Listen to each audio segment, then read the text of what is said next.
kana idza raka'a basata dhahrahu wa sawwahu hatta law subba alaihi al-ma'u lastaqar.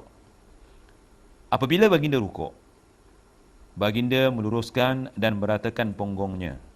Hadis ini, potongan hadis ini terdapat dalam hadis Bukhari dan Baihaqi dengan sanad yang sahih. Dan seterusnya sambungan hadis ini yang berbunyi, sehingga jika air dituangkan di atas punggungnya, air tersebut tidak akan bergerak. Fa idza raka'ta faj'al rahataika ala rukbataika wamdud dhahraka wa makkin li ruku'ika. Jika kamu rukuk, letakkanlah kedua tanganmu pada kedua lututmu dan luruskanlah punggungmu serta tekan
ramai yang membuat kesilapan ataupun kesalahan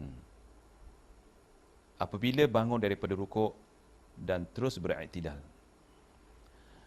Rasulullah SAW apabila bangun daripada rukuk, baginda membaca Sami Allahu liman hamidah.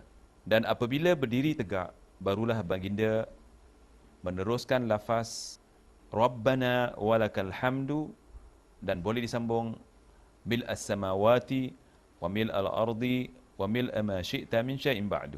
Hadis-hadis yang memperkatakan tentang bangun daripada rukuk, bangun i'tidal dan membaca zikir-zikir yang saya katakan tadi adalah la tatimmu salatun li ahadin minan nasi hatta yaqula sami Allahu liman hamida hatta yastawiya qa'imah.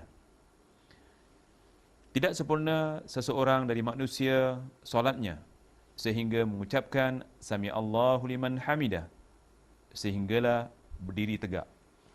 Jadi di sini tuan-tuan, Rasulullah SAW mengatakan sehinggalah berdiri tegak. Jadi bagi orang yang solatnya terburu-buru, apabila mengatakan sami Allahu liman hamidah, kemudian belum i'tidal, belum berdiri tegak, lantas terus sujud, maka solat seperti ini adalah solat yang tidak sempurna. Kerana Rasulullah SAW tidak mengajarkan solat seperti itu. Ada beberapa hadis yang boleh kita ambil untuk dijadikan panduan yang menunjukkan bahawa Rasulullah SAW berdiri tegak dan i'tidal dan dilamakan berdirinya. Kana yaqumu ahyanan hatta yaqula al-qail qad nasiya min tuli ma yaqum.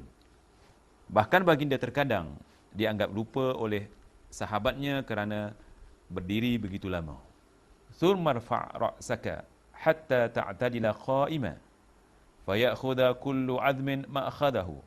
Wa fi riwayatin wa idza rafa'ta fa aqim sulbaka warfa' ra'saka hatta tarji'al 'idham ila mafasiliha. Kemudian angkatlah kepalamu sampai engkau berdiri tegak, sehingga tiap-tiap ruas tulang belulangmu kembali pada tempatnya. Di riwayat yang lain, jika kamu berdiri i'tidal, luruskan ponggongmu dan tegakkan kepalamu sampai ruas tulang ponggongmu kembali kepada tempatnya. Dan seterusnya Rasulullah SAW menekankan supaya kita berbuat seperti itu, yakni seperti yang terdapat di dalam hadis-hadis yang saya bacakan tadi, yang mana baginda memberi amaran kepada kita, sesiapa yang tidak melakukan seperti itu, maka tidak sempurna solatnya. Iaitu hadis yang berbunyi, innahu la tatimmu salatun li ahadin minan nasi idza lam yaf'al dhalik. Sesungguhnya solat seseorang tidak sempurna jika tidak melakukan seperti itu. Dan hadis seterusnya, la yanzurullahu azza wa jalla ila salati 'abdin la yuqimu sulbahu baina ruku'iha. Allah, Tuhan yang Maha Perkasa, lagi Maha Mulia, tidak mahu melihat solat seseorang yang tidak mahu meluruskan ponggongnya. Maksudnya ber'i'tidal. Ber'i'tidal ketika berdiri di antara rukuk dan sujud. Jadi tuan-tuan dan puan-puan yang diberkati Allah Subhanahu wa taala, dari hadis yang saya jelaskan ini perlulah diambil perhatian bahawa setiap yang berdiri daripada rukuk setelah membaca Rabbana walakal hamdu, hendaklah dilamakan sedikit supaya benar-benar berdiri dalam keadaan i'tidal. Selepas itu barulah turun untuk sujud.